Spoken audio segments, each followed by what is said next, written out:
Hello, Kim. Good morning, everyone. How's everyone doing today? All right. So, All right. welcome to the Economics with David Walker this morning. And I think we're going to be discussing agriculture. Nick is suffering from technical difficulties. So, I have been asked to dive in real quick and catch up with what you're doing and have a discussion about this today. So, how's everyone doing? We'll start with David. I'm doing well, recovering from Thanksgiving weekend, and I've digested all the turkey. There's still some left over though. And so, who knows how long we'll be having that. I know Sasha's up in Canada. They suffer, pardon me, they celebrate, I should say, Thanksgiving at a different time of the year than we do. And so he's probably already had his turkey if that's what they have up there. I don't know about Rick. What about you, Rick? How are you doing today? I grew up in Colorado, so I used to be able to tolerate the cold, but it got down to 59 degrees here in LA. And I was talking about, wow, winter is here and we're putting on our jackets. 59 degrees. All right. It's been, a toasty 30 something around here, but staying warm and like everyone else, the leftovers have fed us quite well. Hello, Nick. My audio finally works. And you can hear us. You need to turn it up a little bit. You're a little bit low. A little bit low. Okay. And echoey. Okay, let me just read. And we hear you twice. Okay, yeah. Have twice the impact. There was a shortage. What do they call it when the electricity went out here?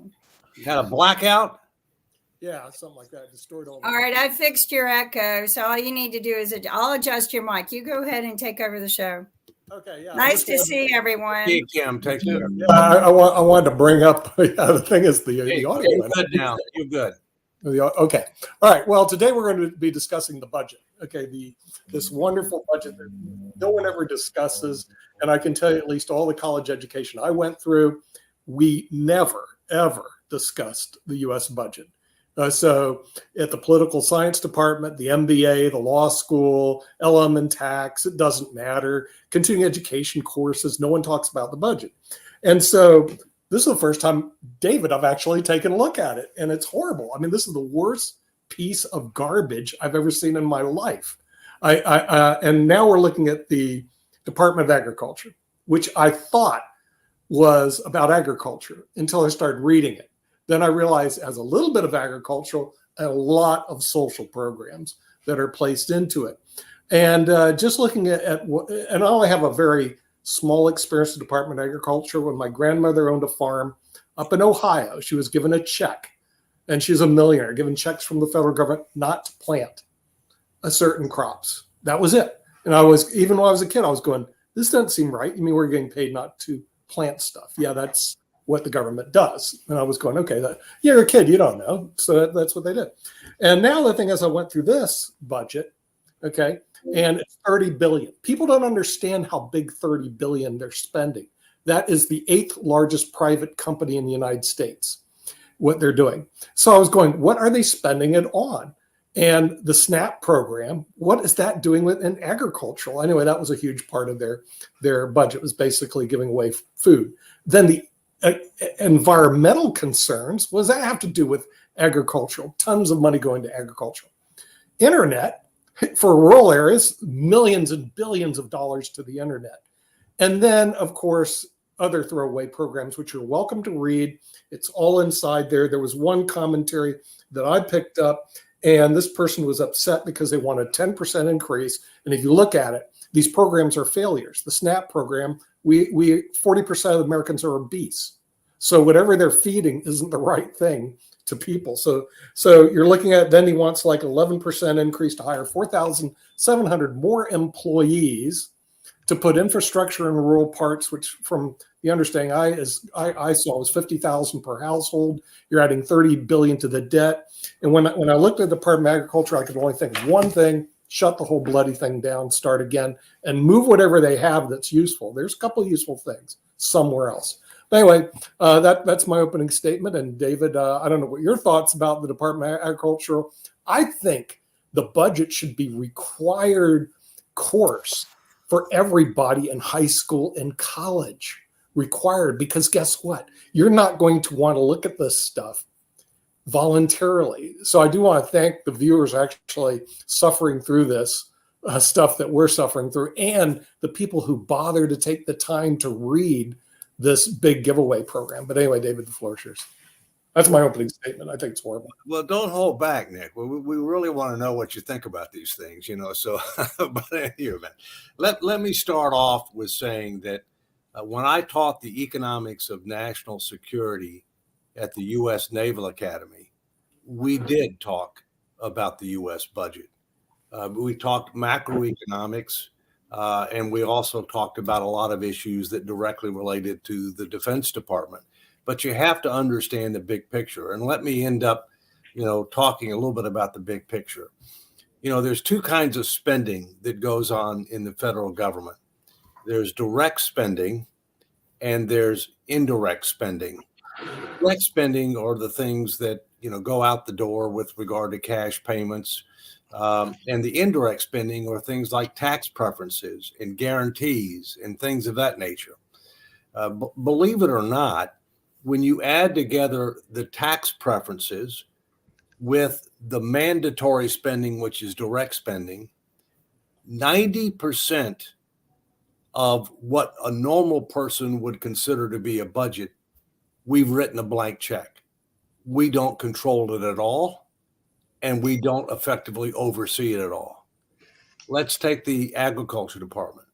The agriculture department has about $30 billion worth of direct spending, which you've talked about. And many of the programs that it's gearing with don't directly relate to agriculture. They may relate to food.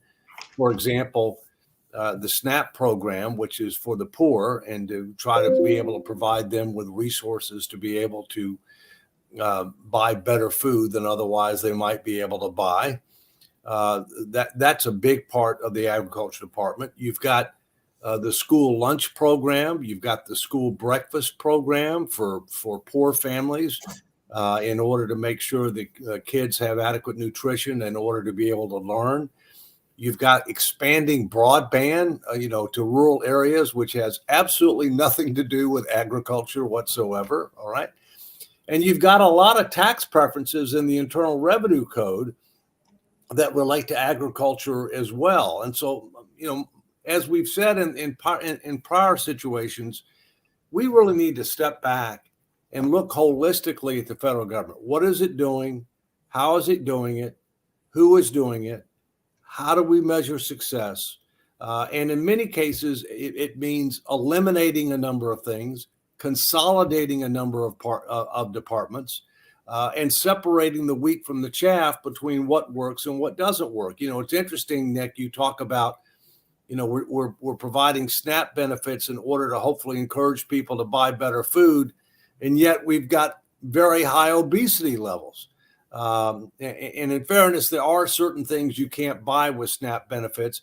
But on the other hand, there's also a black market with regard to SNAP benefits where people can end up, trading their SNAP coupons for cash and then buying whatever they want. So, we've got to really understand that the baseline in government is not okay. It's time to step back, undergo a fundamental reassessment. Whether that's an expanded Grace Commission type concept or whatever, may have to be done on a piecemeal basis, but needs to be done sooner rather than later. Okay. Rick Rausner, any thoughts? I don't know if you had time, Rick, to read through the department. But I got to say, so when you do the math, we're spending $90 for every American to have per year to have a Department of Agriculture. Right. And a lot of the issues with food and agriculture aren't the fault of the Department of Agriculture. They're the way, some of it's unregulated capitalism. There are only 4 major meat packing companies in America, which lets them set the price for meat, which squeezes farmers, that farmers can't make enough. So it starts putting them out of business, and then you get more and more of the giant farming corporations. Like the deficit, the time in recent history that we did best with the deficit was under Clinton. And one reason was we were lucky. When you look at Clinton's administration, compared to the world events that happened under later presidents, Clinton was a lucky president. And also he was pressed by Newt and all that to move rightward but so I don't blame the Department of Education. And I think school lunches and breakfasts for every kid, which a lot of liberal states are putting through, are a good thing. You don't get poor kid shaming if every kid gets a lunch and a breakfast, and you get fed kids. And then the issue of obesity, some of it is in poor neighborhoods in America. There aren't really good options for buying healthy food. That's thing one. Thing two is food that's bad for you is increasingly delicious because since the 70s, 80s, food science has learned, how to make like food taste irresistibly great. 2/3 of Americans are overweight. And when you have that many Americans with that problem, it's not the individual Americans, it's how good bad food tastes. Yeah, I don't disagree with you with some of the programs that should stay there. They just don't belong in the Department of Agriculture. That's all. In other words, when you read through the budget, you see internet for all. What does that have to do with farming? Then you see climate change. What does that have to do with farming? Then you have the SNAP program. Climate change has a lot to do with farming. That might have something to do with farming, but it belongs in a separate Health and Human Services. It doesn't belong in the Department of Agriculture. So when I went through their entire budget, I only saw one thing that actually related to agriculture. And that was they actually spent money on research, which according to one person's testimony had a for every dollar, $17 was returned. He was the chair of the Department of Agriculture, yet he provided no study that backed what he said. He just says something. It'd be nice if he said, according to this particular study. The other problem I had is that their budget was increased, but what was their objective? Was their objective to have people who are better shape because you could put them on a SNAP program? Well, if that was the case, that didn't happen. So why would you give a group more money when they got a failing grade? Talk to me. Well, part of the problem, Nick, and we want to hear from Susan too, but part of the problem is you have to link resources to results. All right. And again, there's two kinds of resources. There's direct spending and there's tax preferences and subsidies and things of that nature, which is backdoor spending, which is not even part of the budget. Okay. But it's 1.5 trillion a year. Government as a whole generally does not link resources to results, which is a fundamental point that has to be made. What are we trying to accomplish? How do we measure success? How can we link our resources and authorities, which includes regulatory authorities, enforcement authorities, et cetera, to try to achieve the best return on investment with regard to our financial capital, our human capital, and our other tools that we have? One of the things that the Agriculture Department was supposed to do was supposed to be help family farmers. As you pointed out, we have major agribusinesses now. I only know of one major family farmer, or I wouldn't call him major, but Chuck Grassley, senator from Iowa. He still has a working farm, believe it or not. I don't think he does it himself. But so, we've got this situation where government's grown too big, promised too much, subsidized too many, lost control of the budget. And yet the way that it measures success is how much money do you give and how many people do you have? Fundamentally unacceptable, unsustainable. But let's hear from Sasha, and then we'll go back around. Yes, Sasha. I'm wondering actually why United States would default on all its obligations and will start from zero, and there will no debts. There you can create a very, very fundamentally sound economic policies, and from that point on, the country will flourish and will do extremely well. I don't know, because with this interest rates where they are now, just to service its debts, it's taking more money than Pentagon's budget, from what I heard. And I don't know why the United States needs this burden, really. Well, Sasha, let's talk about what we can and what we can't do. I mean, if you look at our Constitution today, there's only one thing that's guaranteed that's a financial obligation of the United States, and that is U.S. Treasury securities and accumulated interest. And that Treasury securities means not just the debt held by the public, but also the debt held by the Social Security, Medicare, and other trust funds. That's about $34 trillion. And you properly point out that at current interest rates, because most of our debt is relatively short-term debt, we're having to not only borrow money for the deficits, we're having to roll over debt that used to be at a much more favorable interest rate at a much higher interest rate. And that's why interest is the fastest growing expense. But given that fact, we can't back away from the 34 trillion in debt. We need to do a better job of trying to put our fiscal house in order and our monetary policies in order so that we can moderate interest rates and reduce, the burden of increasing interest for which we get nothing. That being said, we could totally change everything else if there was the political will to change everything else. And the answer is there's not. And so the question is, what do we need to do to build the burning platform? How do we have a call to action? And what's the way forward to start to be able to reinvent government and re-engineer the base of government? And the first phase of that is going to be this fiscal sustainability, stability, debt commission, call it whatever you want, that's going to deal with mandatory spending programs, discretionary spending, and tax policy. But that's not going to deal with some of the things we're talking about here, where you do a fundamental review and reassessment of what government's doing, how's it doing it, who's doing it, how's it measure success. In my personal view, when you do that, you have a lot fewer departments and you have a total re-engineering of who's doing what. For example, commerce is about the economy and competitiveness.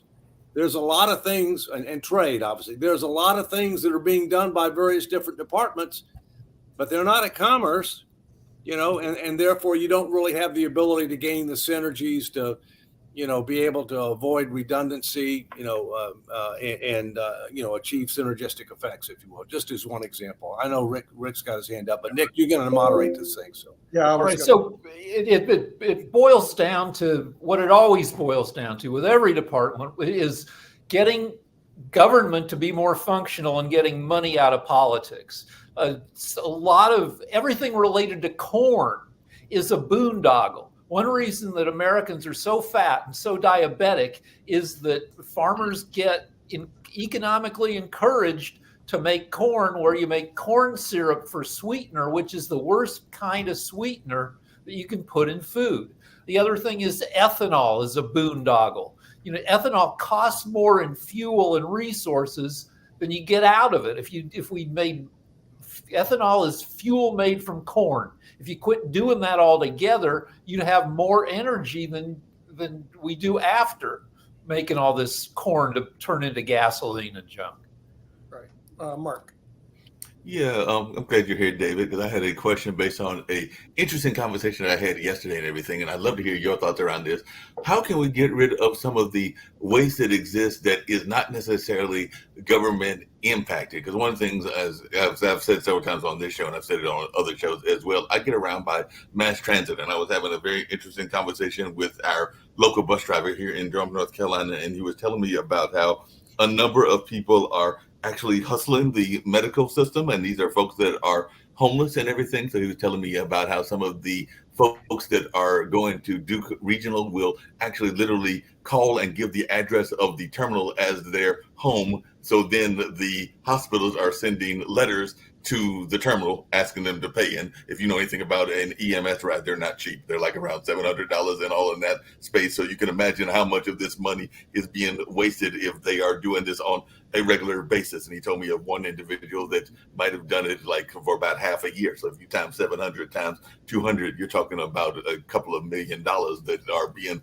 wasted if they're sending that bill to the Durham Transit, and the Durham Transit going like, they don't live here. I'm not going to pay this bill and everything. So I just wondered if you had any thoughts about ways that we can counter some of these hustles. And I mean, I know that homelessness is a problem, and I'll leave at this point, because the other thing that he was talking about is how our local shelters know that those people don't have homes and don't have the homes to go to. So they are giving them tents, so they're providing the tents and the sleeping bags that they are using even as part of this hustle and everything. But Sasha, you may have a thought, but I was asking the question to Dave. Any idea of ways that we can get these issues addressed from the private side?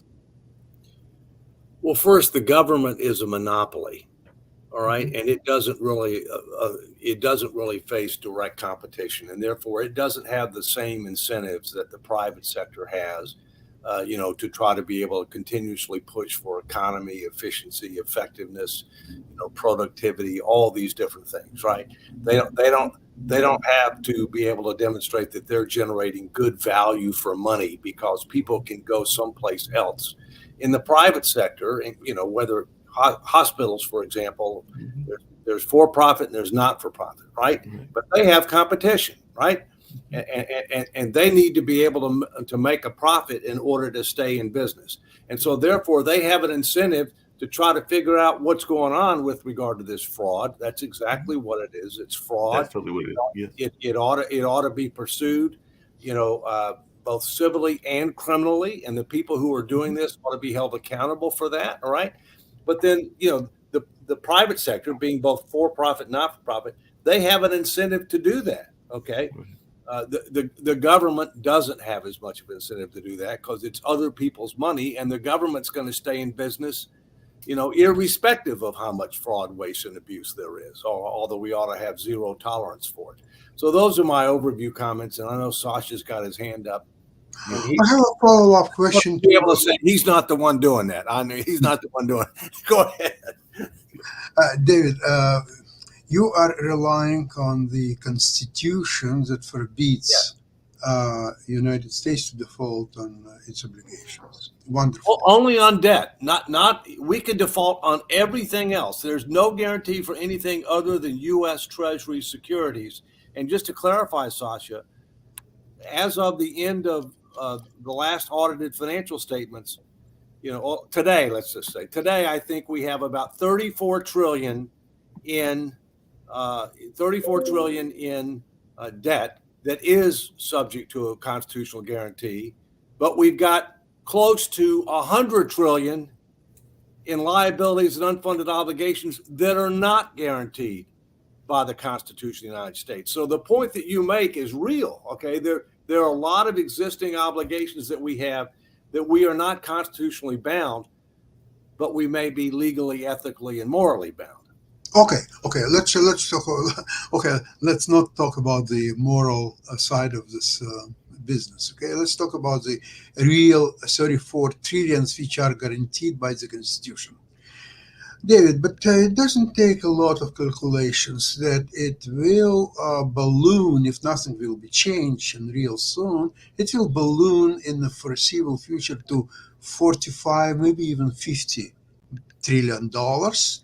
And with existing interest rates, they could go even higher. Some people believe maybe they will go lower. I think in the short term next year, they will go somewhat lower because it's an election year and so on. That's okay. But then coming 2 years from now, 3 years from now, whatever. I don't want to speculate what interest could be higher, could be the same.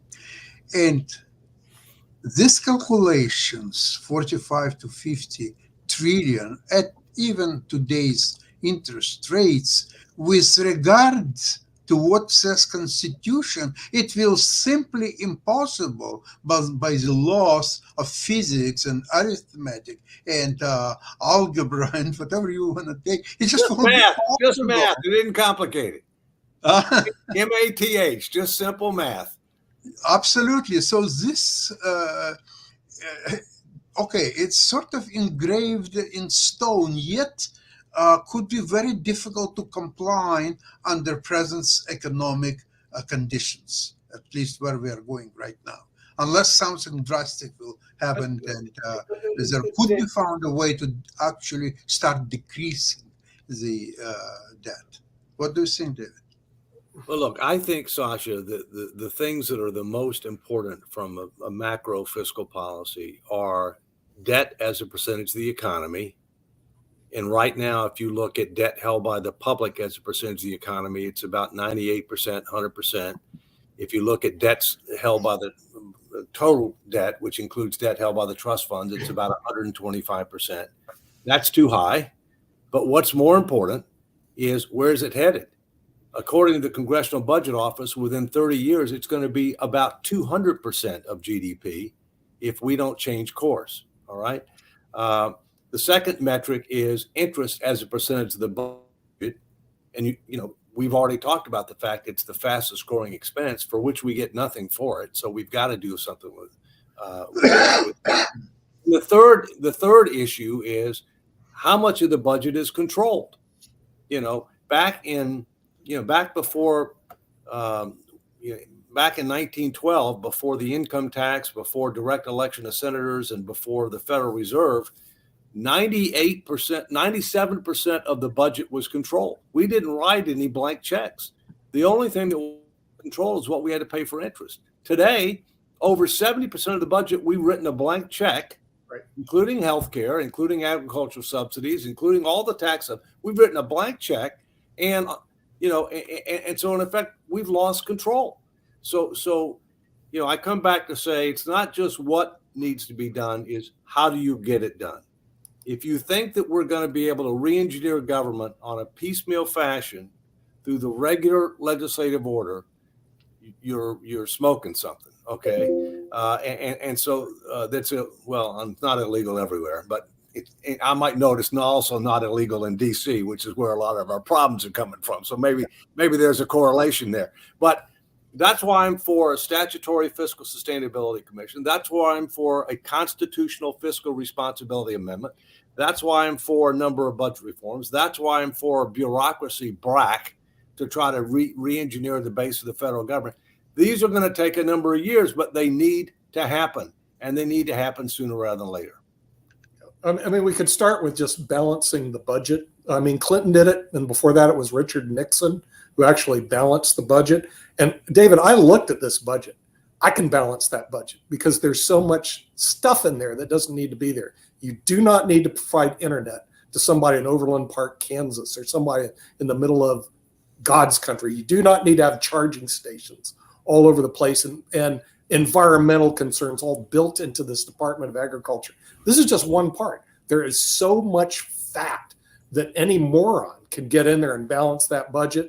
Those are things that, Rick has got to comment. Just keep in mind, keep in you don't mind, need to be a rocket scientist. You don't need to be a mega society member to balance the budget. all of us could do this, but you got to keep in mind one concept: political feasibility.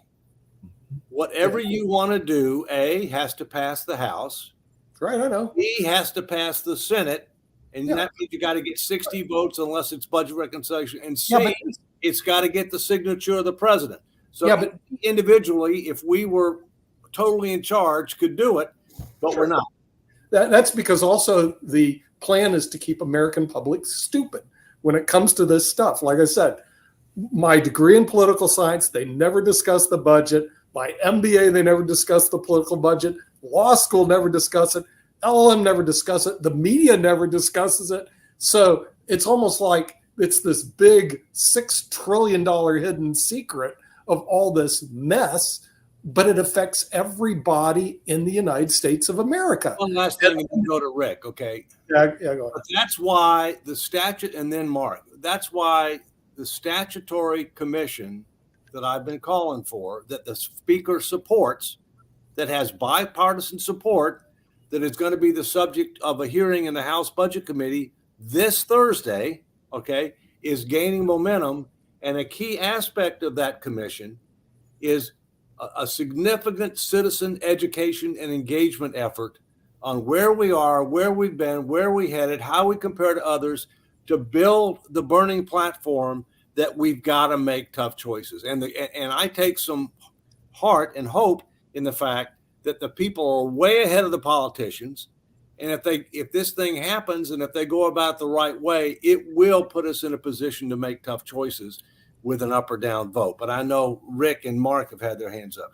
So I don't know how you get anything done without leaders that people want to follow. We haven't had a likable president since Obama. So Obama got some stuff done, though he was a little bit too laid back. Reagan, totally lovable president, got some stuff done. Clinton, people liked him, but we haven't had a likable president. And this next time around, we got the same two candidates that people aren't sold on. So that leaves politics in charge of old people in the House and Senate and mega billionaires who get all their wishes to come true by just throwing a ton of money at politicians. I would respectfully suggest the issue is not likability. The issue is leadership. And we have too much what I call, and this is a word that ought to be added to the dictionary, what I call laggardship, which is exactly the opposite of leadership. And let's take an example of that. The current two leading candidates for president in 2024, President Biden and former President Trump, respectively, have said that they're not going to touch Social Security. Well, let me tell you what that means. That means they're for cutting Social Security benefits for everybody across the board, 20% and growing starting in 10 years. That's the hypocrisy that we're dealing with. And now, by the way, if you look at the data, and I'm a data-driven person, and if you look at the metric that I talked about, before, debt to GDP, Obama was terrible. He's the worst, as far as what happened to debt to GDP during his tenure. Clinton was the best. And part of that was because he was a moderate Democrat and he had a conservative Republican House.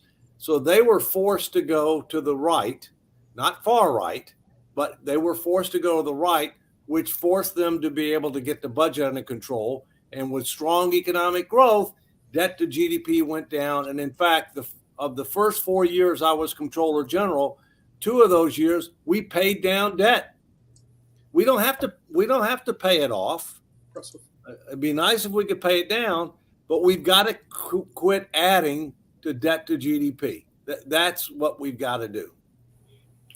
Quick statement and everything, and then I have a question for you based on Thanksgiving and all along those lines. But Nick, I actually saw this great commercial. This is the statement I was going to make and everything, that I was actually showing private business bringing the internet to different people. I think it was actually Charter and all in that space, but they were bringing internet so that people would have access to the internet on the bus. So some of that internet for all can actually be private sector that can help in that regards and all in that space, because that was a commercial that I saw over the weekend. But my question for you, you were actually the subject of Thanksgiving dinner and everything, David. I thought you'd be glad to know I'm the one that brought you up, but we were talking because we have a family of folks that are activists and love talking politics. Sometimes we agree, sometimes we don't, because of having a cousin that's a little bit more on the conservative side. But one of the things we were trying to figure out is how a third-party candidacy, and I know that you are part of the no-label movement and everything, could actually be viable and feasible. And I do know that even in our conversations here, you talked about having a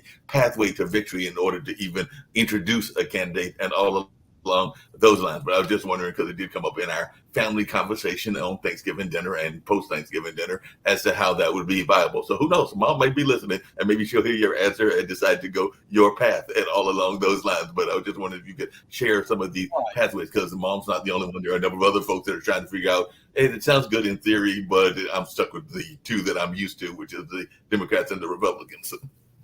Well, let me give you a No Labels update. First, No Labels is a not-for-profit entity that was the force behind creation of the Problem Solvers Caucus in the House, the bicameral group in the House and Senate, that have been the ones that have made bipartisan deals happen.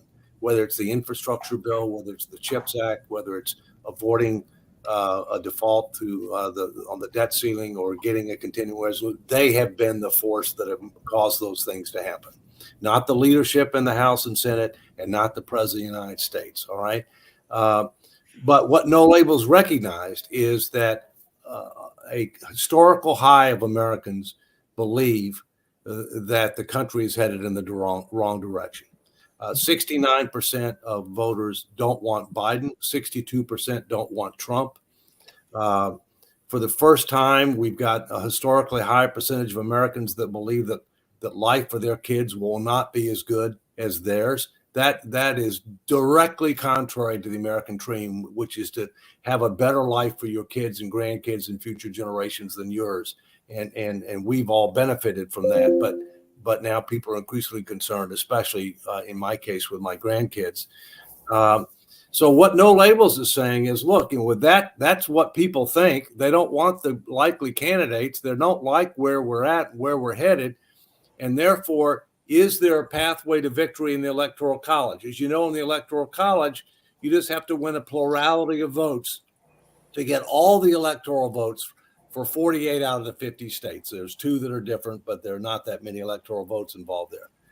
And in December of 2022, there was a pathway to victory for a third option, unity option, meaning different political affiliations committed to a policy-oriented, results-oriented agenda. That's the common sense booklet that's on the website, nolabels.org. In August, there was an update to the polling on 8 swing states, and there was still a pathway to victory at that point in time. We have gotten ballot access in 12 states. We're working in 15 others. We're on track to get it in all 50 states plus DC by the election time.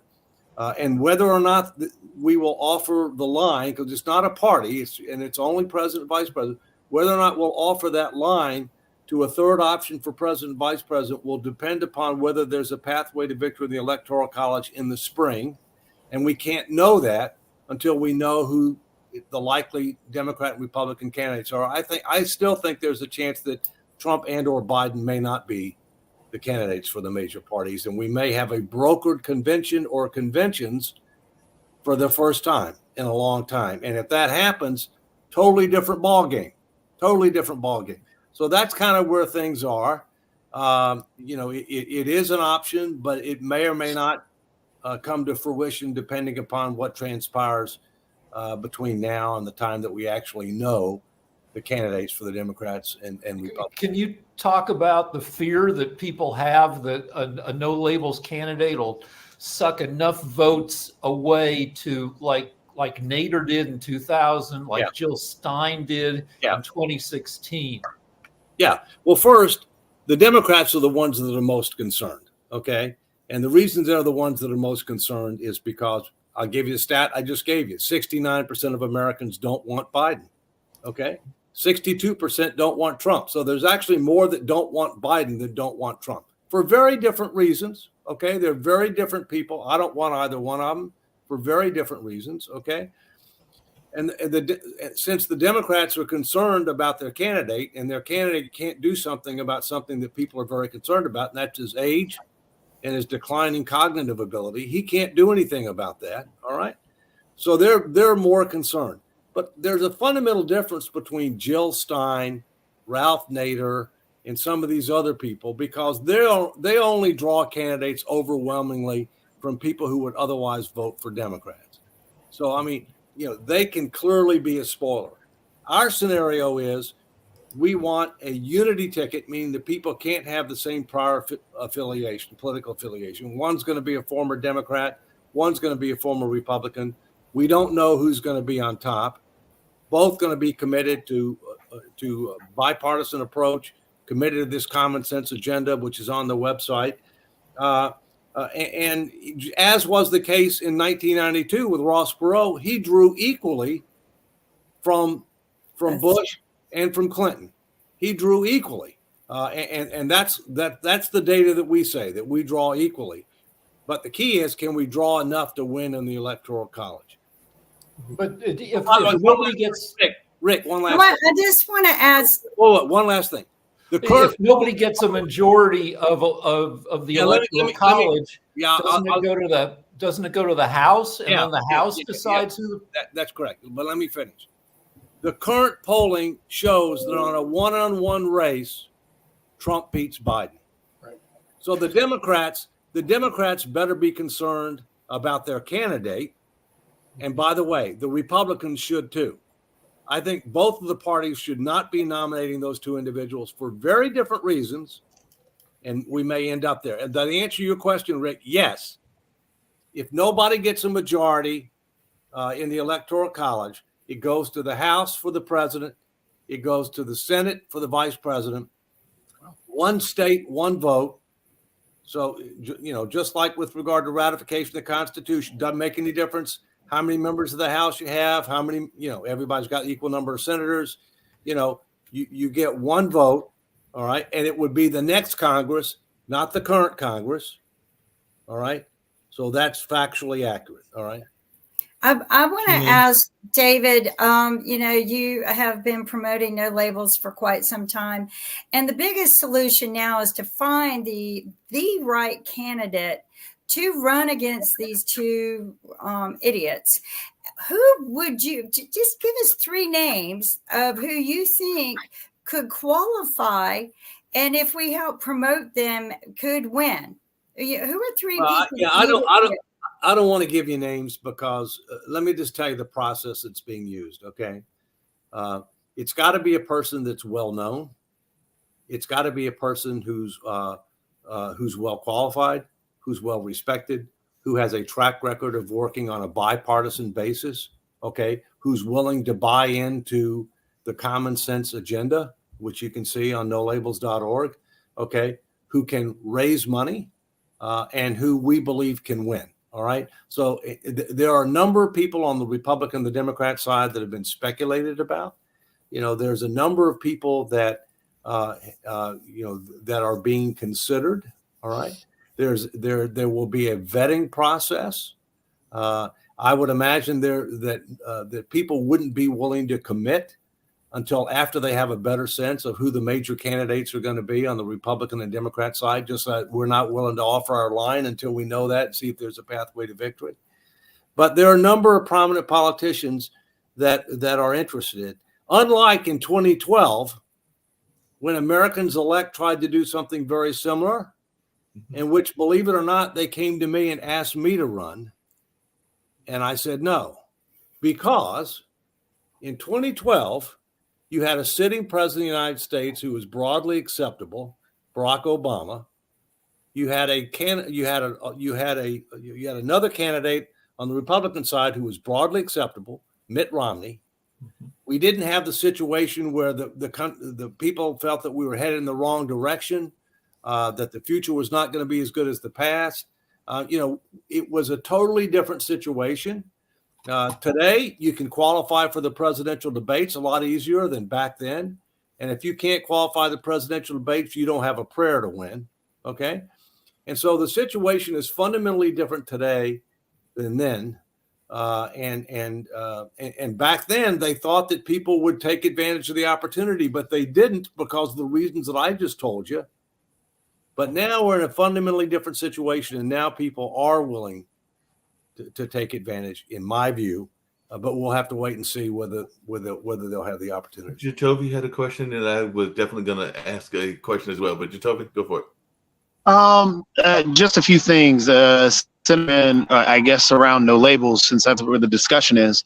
A few issues. A few issues. For example, just me, for example, a few issues that I have with no labels because even though the common sense that you say that are on the website, it's spoken in platitudes, so it's more like a campaign instead of more specific things. For example, there's notions around the whole abortion issue which is out there. Same thing around action, so on and so forth. Things that affect people's lives. And so the no labels is still sounding like a political party is. And even though it does not have a top, there are rumors focused on having a Republican or a former Republican as the leader. But you say that it doesn't matter, whichever one commits to whomever. But then on top of that, one of the issues is that even in the platitudes spoken, they seem not really more towards the center.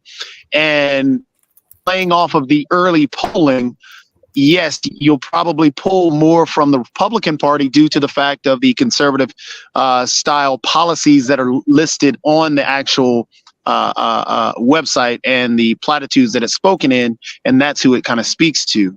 And it will, right now we're basing everything on early polling, which is tough. Yes, Biden does not have the opportunity to change the biggest problem that he has, which is his age, because his actual his platform and his economic policies and a lot of things that he's done have been a positive, but because of his age and the negative responses towards him, a lot of people are overlooking that because he had a lot of successes economically. But again, just getting back no labels issue, for the party itself, at what point would you decide we can only get on 23 ballots? Do we pull out? Because we're only a few months away before the primaries and everything start. Because let me say several things. First, we're not a party, we're a movement. Okay, we're focused solely on president and vice president.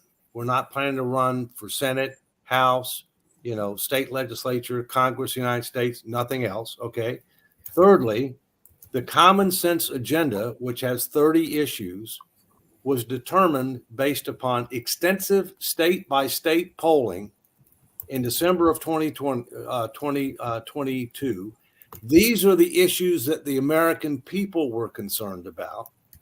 And then there's a framework for a way forward. It isn't overly detailed for two reasons. One, the more detailed you get, the more people throwing stones at it, if you will, and the less ability you have to compromise on certain issues. Abortion is in there. It's by no means one of the issues that we lead with, but it is an important issue for a number of Americans, and so it is in there. There are 27 states that we believe are in play for a no labels third option candidate. In theory, we don't have to get on all 50, but that's what our objective is to get on all 50 as well as DC. But there's 27 that really are our primary target. We have not decided whether or not a Republican or a Democrat would be on top. There has been some discussion about whether or not we have a better pathway to victory if a former Republican is on top, but no decisions have been made there. And the last point is the decision on whether or not to offer the ballot line, the third option to a ticket, and what that ticket will be next spring, probably in March.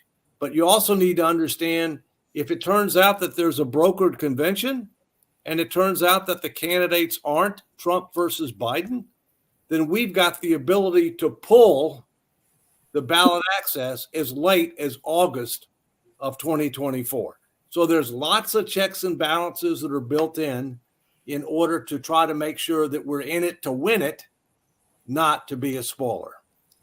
Hey, David, just really quickly, two things. I was really curious, and Jacoby kind of alluded to it and everything, but in your mind, are there any, and you don't have to say what they are there any positions that folks might consider to be centrist or all along those lines? And if I can ask a somewhat follow-up question, you've alluded to, and a number of other people on this panel have alluded to, the cognitive issues that President Biden has. But I know that there are some folks, including my own pops, my own dad and everything, that are of the opinion that that is not only a Biden issue, that is also an issue with Trump as well, that there are some cognitive issues even in his space, because my dad is of the opinion that Trump won't make it to the election, and it's not just strictly because of the political fallout of some of his court cases, but also because of his own health and all in that space. So I was wondering if you had any thoughts around that, because like I said, my dad, and I did not see him this weekend, but my brother kind of conveyed the message of where his thoughts lay, and everything is of the opinion that he might not even make it himself. So we might have two candidates that are not there because of health issues. It could be. I mean, the fact is age is just a number. And just because you're 81, if you're Biden, or 77, if you're Trump, doesn't necessarily reflect what your cognitive ability is and what your stamina is. I know some people have raised questions about Trump.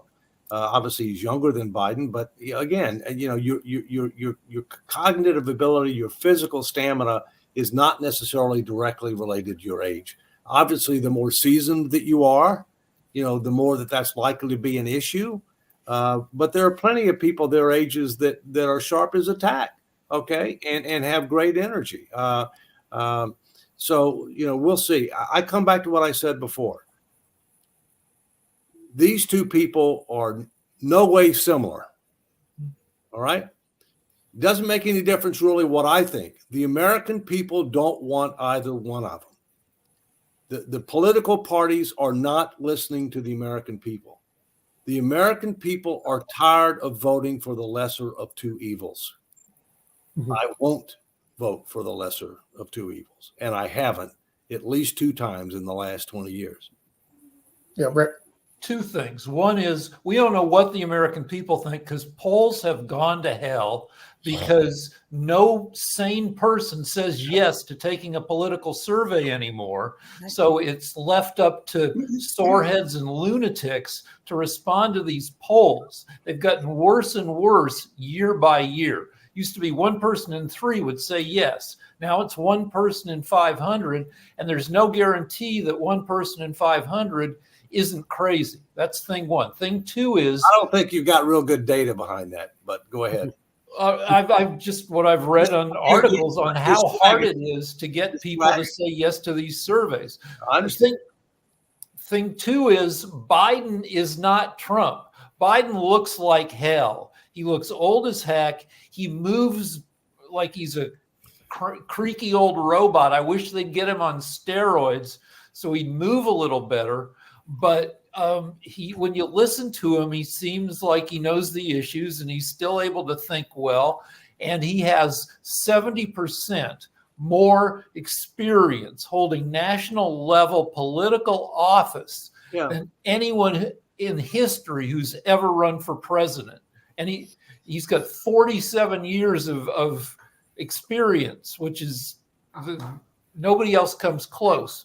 LBJ and Ford each had 27 years. He's got almost double that. Well, but that doesn't mean you got results. That doesn't mean you're competent and you know what you're doing. No, It just means you've been there for a long time. And look what's happened over that period of time. Are we better off today than we were 47 years ago? Yes. I'd rather live now than 47 years ago. Are we better off today than we were in January of 2021? Those are the kind of questions people are going to ask. That's the kind of question they're going to ask. Yeah. If you like a credit card economy, then you're right. You're better off. But he's putting everything on a bloody credit card. And the real problem is the bill will become due someday. That's the problem. Well, but in fairness, both Trump and Biden were bad fiscally. Okay, Trump 25% of all national debt accrued under Trump. They're both shocked. What I was shocked at, horrible choices, is that when you look at the data on debt to GDP during time in office, the one that was the worst was Obama. Yeah, so it was not even close. So now we've gotten ourselves into this mess, and let me tell you something. What's his name? Biden was never a mental rock star. He went to 3rd-tier law school and graduated in the bottom of his class. That guy is not anything beyond a mental midget. So to put him in the highest position in the land is absolutely ridiculous. He's putting everything on a credit card, and ultimately everybody's going to pay through it. When you go to McDonald's and you go for a hamburger, they say, "Oh, hamburger, $10,000." Why is that? Because you're paying through inflation. That's going to be the way that we paid for it, because we're not going to increase the taxes. We're going to increase the debt. So watch inflation just go out of control. Welcome to Venezuela. So he's putting us into a 3rd world country. Thank you, Joe. Anyway. Toby and then Rick. We're at the hour, so we have to go. Where you know that I was about to come back at you with everything you said was incorrect.